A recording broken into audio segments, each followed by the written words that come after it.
Hey everyone, and welcome back. And like I stated in my last video, I was going to do a video on Szyal and how he's more powerful than people think. Now this is one I've definitely been wanting to do for a while because I've always been kind of confused as to why Szyal was only ever ranked the 8th Espada. And I wanted to sit down and discuss the power of Szyal and how he's way more powerful than we think. And another thing is, I'm also going to be doing a video on the Espada ranking system, because that I also find to be very questionable, and I will be doing a video on that.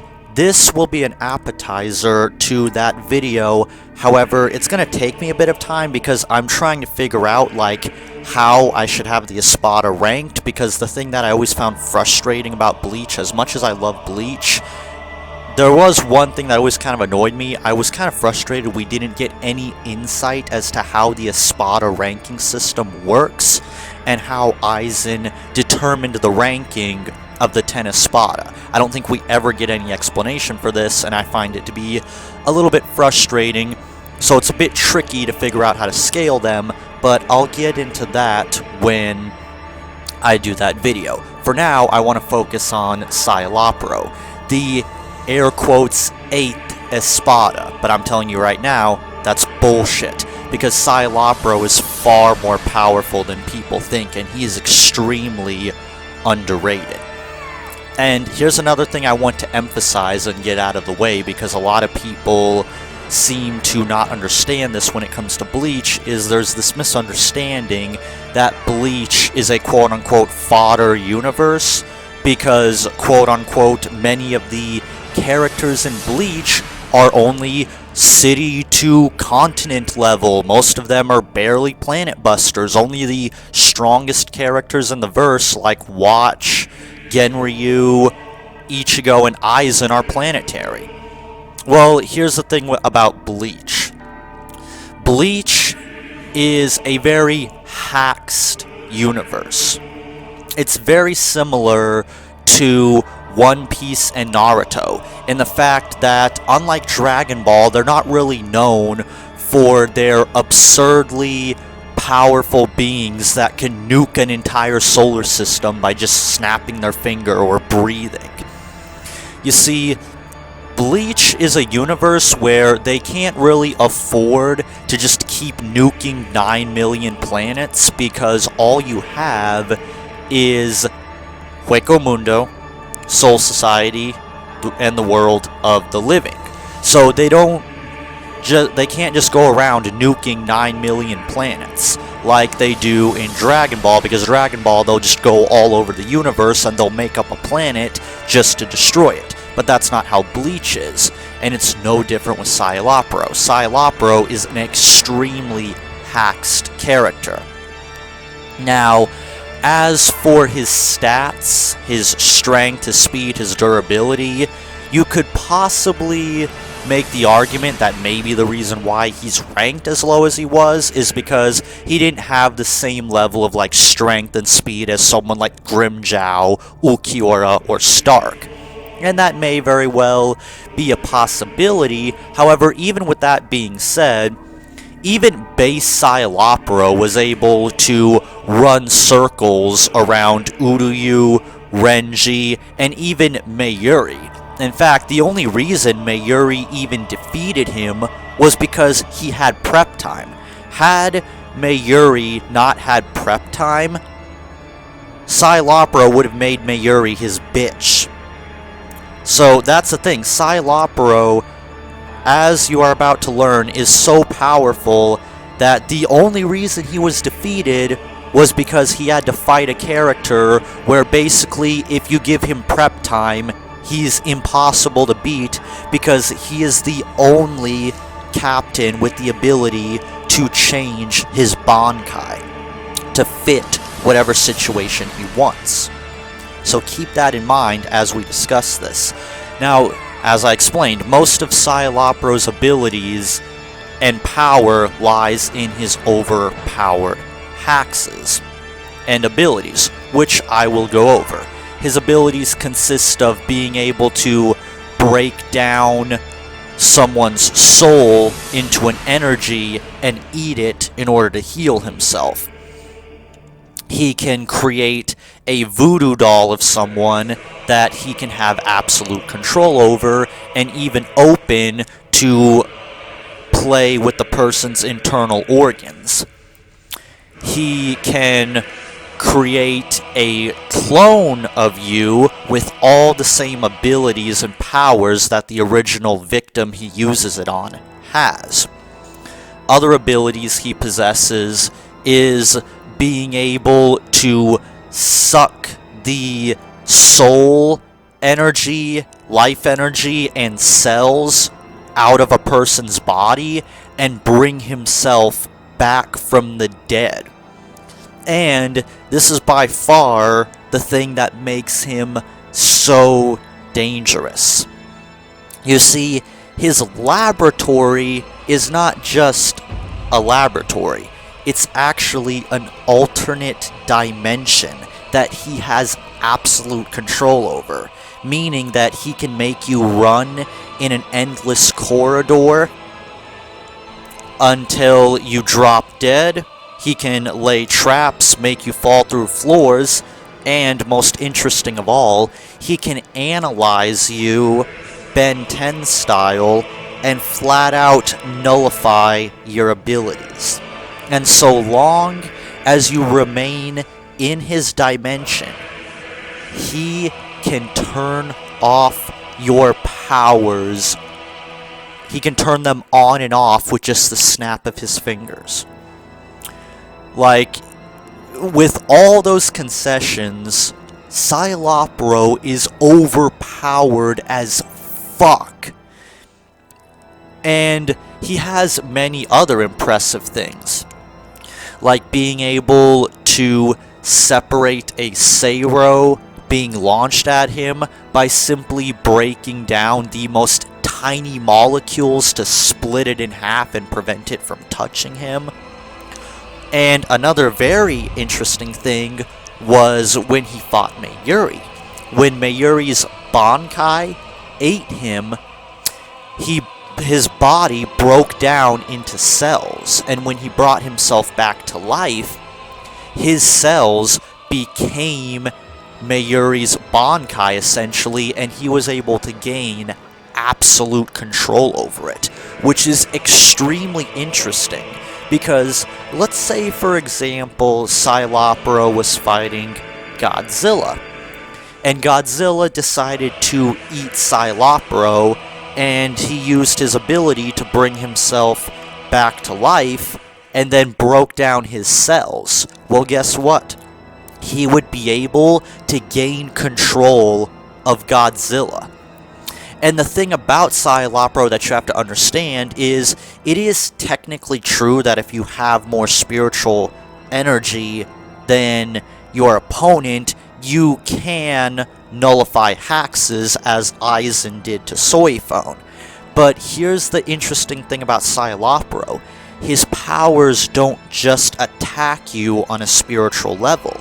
He also attacks you on a cellular level, making it very difficult to avoid his hexes, because the thing about Scylla is, his whole deal is that he's a parasite. Even when you look up the name of his Zanpakuto, it translates to parasite. So, even if hypothetically he was up against someone that had more spiritual energy than him, he would still be able to attack them on a cellular level. For example, that cloning ability I mentioned, how it works is he releases this goo, and when it comes in contact with your skin, it seeps into your skin and it attacks your cells and your DNA. And through doing so, it creates a clone of you. And it does this very similar to how a parasite would attack its host. And it's very interesting, to say the least. And what's most fascinating is this alternate dimension that his lab exists in. if you think about it, this is very similar and reminds me a lot of the servants in the Fate series that had noble phantasms that would bring people into these alternate dimensions that they could control, like Iskandar and Achilles, which is very interesting. Now, rather Scyalopero could defeat some of these servants is a completely different conversation, but while scaling Scyalopero is a bit tricky because most of his power is based around hacks and mad science. For example, he created a device that can create a perfect illusion of somebody, and he used this device to help Noitora, a much weaker Espada, defeat Neliel, a Espada that was significantly more powerful than both of them. And that's another thing, he's also a mad scientist. He can create things, he can analyze things, very similar to Mayuri. And we've seen some of the crazy things that Mayuri has been able to develop through just the use of his science. Hell, fuck that. We've seen all the crazy shit that Kisuke has been able to develop with his knowledge of science. So, Scyalopero is extremely powerful, and like I mentioned in my top 10 characters that could beat Goku, I absolutely believe that if Scyalopero was face to face with Goku, he could absolutely make Goku his bitch, rather through using his cloning ability, using the voodoo doll, or bringing Goku into his alternate dimension in his lab, analyzing him and nullifying his powers. Scyalopero is incredibly powerful, and when you take all this into account, I have to wonder, what was Aizen thinking only ranking Scyalopero as the 8th Espada? Now, I'm not going to sit here and say that Scyalopero is the most powerful Espada, because I think no matter how you look at things, no matter what, he would stop at Baragon. Because as strong as his hexes are, Scyalopero would probably not be able to defeat Baragon unless he had Baragon in his lab and analyzed him. Then he could possibly defeat Baragon.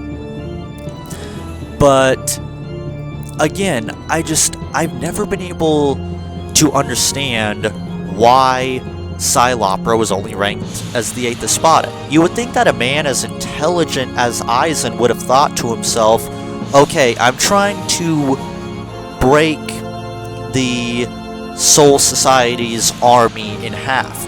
Well, why didn't he just tell Scyalopero to find a way to get every single captain and intruder, such as Ichigo and his friends, into Scyalopero's lab, analyze them from their fights with the other Espada, and then nullify all their abilities and leave them to wander around aimlessly in Scyalopero's lab, which is something he could absolutely do. This man is ridiculously overpowered, and the fact that he is only ranked as the 8th Espada is just ridiculous to me. I mean, this guy could give some of the most powerful characters in fiction a run for their money, if given the chance. Now, I understand that Scyalopero has his limits, and there are plenty of characters that could overwhelm him, but when you take all of this into account, would you really want to go with this idea that, oh, Scyalopero is the 8th Espada? Well, of course. One of the main things I've always done when I debate people who always like to put the Straw Hats against the Espada, or the Akatsuki against the Espada, one thing I always bring up is Scyalopero. Scyalopro is an extremely dangerous opponent that you can't underestimate. Scyalopro can potentially create an army if given necessary. Like, let's say Scyalopro was up against the Akatsuki, and he decided to use his cloning ability on, say, Itachi, or some of the other really powerful Akatsuki members, and created an entire legion of Itachi clones. Really consider that. So consider this, the next time you ever think that, oh, Scyalopro or the Espada, oh, the Akatsuki or the Straw Hats could totally take them, really think about it, because Scyalopro is extremely powerful. He is one of the most haxed characters I have ever seen. He might even be more haxed than half of the One Piece universe. And One Piece is known for its extremely haxed characters. And this is something I really wanted to discuss because not enough people talk about Scyalopro, and it's very disappointing. Scyalopro easily, without question, outranks Yami, Adanero, Zomori. These three are nothing to him. I would even be willing to make the argument that Scyalopro could very well be more dangerous and more powerful than even Noitora and Grimmjow. That is how dangerous this man is. Hell, you could possibly even make the very real possibility that he could defeat Ulquiorra. Think about that. Ulquiorra was the only Espada to reach the full potential of what they were capable of. If Scyalopro played his cards right, he could easily kill Ulquiorra if given the chance. Think about it. All he would have to do is bring him into his alternate dimension in his lab and nullify his abilities, or just use his voodoo doll ability and then just crush all his internal organs. Because as we know, as overpowered as Ulquiorra is, his high-speed regeneration has a fatal flaw. He cannot regenerate his eternal organs. Again, I truly believe that Scyalopro should have been ranked much higher among the Espada. To rank him at number 8, I think, was a extremely bad move on Aizen's part. And if Aizen played his cards right and used Scyalopro a little bit more effectively, he could have very well won the war against the Soul Society. Now, technically his plan was to break the boundaries of Hollow and Soul Reaper and finally meet his equal in Ichigo, and you could easily make the argument that whether he brought Scyalopro with him or not, the Soul Society had no chance against Aizen. And that's very true, but I find it very interesting some of the many different situations that could have played out differently had Scyalopro been a bit more of a factor, because he's extremely dangerous and he is extremely overpowered. Proof not to judge a book by its cover, because if you only judged Scyalopro by his rank like Renji did, you will regret it.